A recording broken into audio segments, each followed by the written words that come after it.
Hey folks, Sean here with the CallOut community, and today everything is eclipsed by the signs in the sky. We're talking about the solar eclipse on Monday. You're not going to want to miss this one, folks. We're going to give you some great info on how to watch it, where to watch it, and when, but also a prophetic update. This could be the most powerful time in the history of man, as we are literally seeing the fulfillment of Revelation chapter 12 before our very eyes. Stay tuned.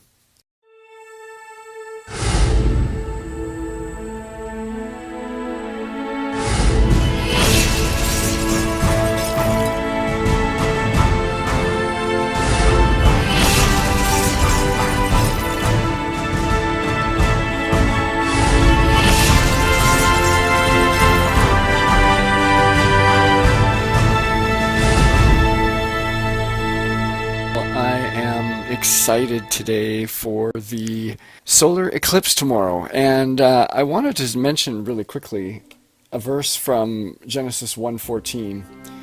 God said, "Let there be lights in the firmament of the heaven to divide the day from the night, and let them be for signs and for seasons and for days and years."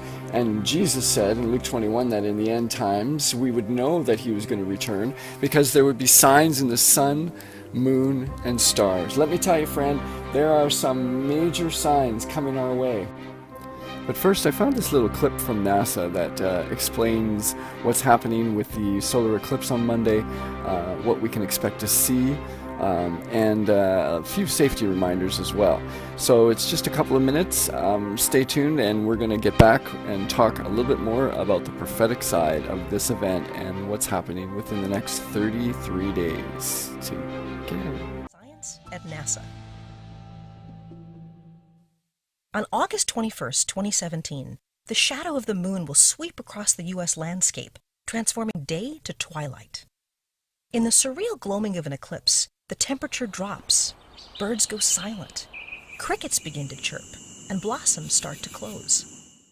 As this scene plays out across a 70-mile wide path of totality from coast to coast, a continent-spanning wave of instruments, ranging from homemade pinhole cameras and certified eclipse safety glasses to the most sophisticated telescopes in operation today, will be trained on the eclipse across America.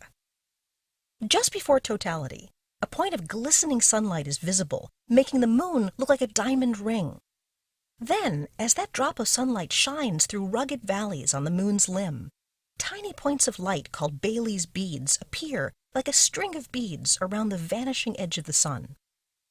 But best of all are the pearly white streamers that emanate all around the dark disk at totality.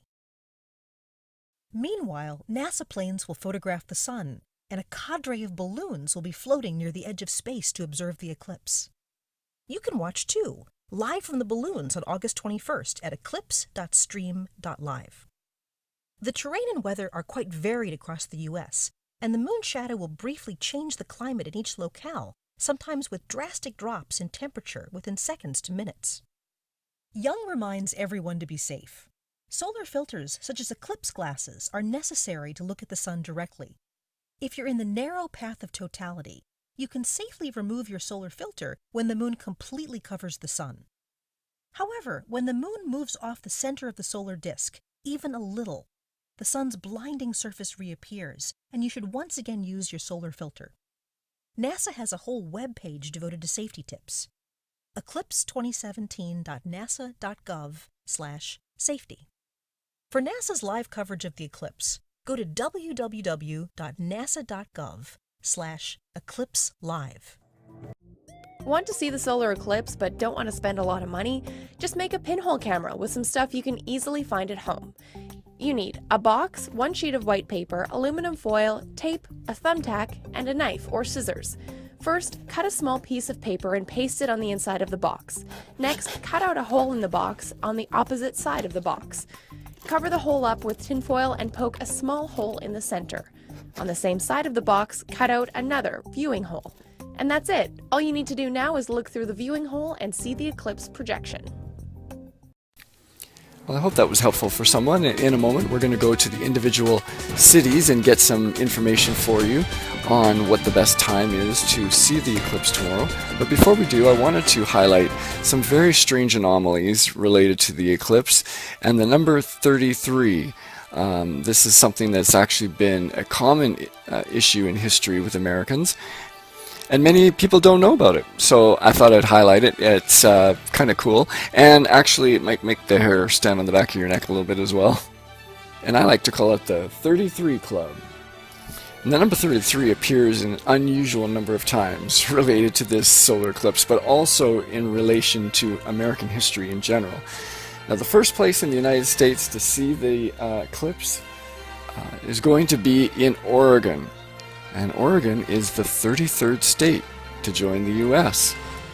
The last place in the United States to see the eclipse on Monday will be outside of Charlottesville, South Carolina, at the 33rd parallel. And the last place in Canada to see the eclipse is going to be in the province of Newfoundland, and they'll be able to view the eclipse at 33% totality. Tomorrow, August 21st, is also the 233rd day of the year. And some of you have heard the prophecy about Revelation 12 and how it might come true on September 23rd based on star charts. I was going to include some of that info here, but I think it's just going to go too long, and a lot of that's already available on YouTube. Now, U.S. President Franklin Roosevelt died on the 33rd parallel in Warm Springs, Georgia, and he was succeeded by President Truman, who was the 33rd President of the United States. Now, Truman ordered the atomic bomb to drop on Hiroshima and Nagasaki, which are both on the 33rd parallel as well. And the very first nuclear test that they made in America before they dropped it on Hiroshima was in New Mexico on the 33rd parallel as well. It also impacted John F. Kennedy. He was assassinated on the 33rd parallel, of course, in the city of Dallas, and some people believe that was set up on purpose that way. But his brother was also assassinated on the 33rd parallel in the Ambassador Hotel in Los Angeles. Just some of those odd facts that we can't get past without mentioning because they're so strange. Now, the last time that America witnessed a solar eclipse that was completely within its borders, the American Revolution was still going on. In fact, it was 1776, folks. Another interesting tidbit, President Trump was born during a solar eclipse, and we're going to have another one come April 8th, 2024, which is 7 years from now. And it and this solar eclipse together will be a combined total of 7 minutes long. The exact point where the two are going to cross is a place called Little Egypt, just outside of... Okay, now I promised you I would go over with you really quickly the best times to see the eclipse in each of the cities. So I'm going to start with the West Coast and we'll go across the country. And I might add that it's going to be beautiful weather in every single city in Canada, except for St. John's, Newfoundland, which is also the farthest away from the eclipse and only gets about 26% viewability. They're supposed to have 60% chance of rain. So starting here in the greater Vancouver area, you can see that it's going to be relatively sunny, plus 27, it's just some scattered clouds, and that's going to be common across the country, so I won't mention it more than once. The best time to see the eclipse will be at 10:19 when 86% of the sun will be blocked out. Now, of course, you'll want to take a look starting probably half an hour before that, and it will all be over by about... Edmonton's going to have some scattered clouds. It's going to be warm, 23. Your best time to see the eclipse is 11:34 Mountain Standard Time, and that will be 70% coverage of the sun. Your whole show will be over by about 12:30 p.m. your time. Calgary is expected to have scattered clouds, but it'll be warm, and your best time is 11:30 Mountain Time, where you'll have slightly better coverage than Edmonton at 79%. due to your proximity to the States, of course. The city of Regina, Rider Pride, is going to be also a sunny day, and at 12:45 Central Time will be your best time to see the eclipse at 78% coverage. Your whole show will be over by 1:30 p.m. local time. Winnipeg, the Slurpee capital of Canada, will be a also warm day with some scattered clouds, and your best time is going to be at 12:49 Central Time, where you'll see 74% of the sun covered. Toronto is going to be a scorcher at plus 30 with a horrible 62% humidity. Sorry about that, Toronto. And at 2:22 Eastern Time in Toronto, you'll see 72% of the sun covered during the eclipse. That's your best time. And your eclipse will be completely finished by about 2:30 p.m. Our nation's capital is also going to have a very hot and humid day, 76% humidity with some scattered clouds, and your best time will be 2:22 Eastern to see 65% coverage. Your whole show will be over by about 2:30 Eastern Time. Quebec City will also be relatively warm, 27 Celsius with 79% humidity. Yuck. And your best time will be 2:26 Eastern to see just over half of the sun covered.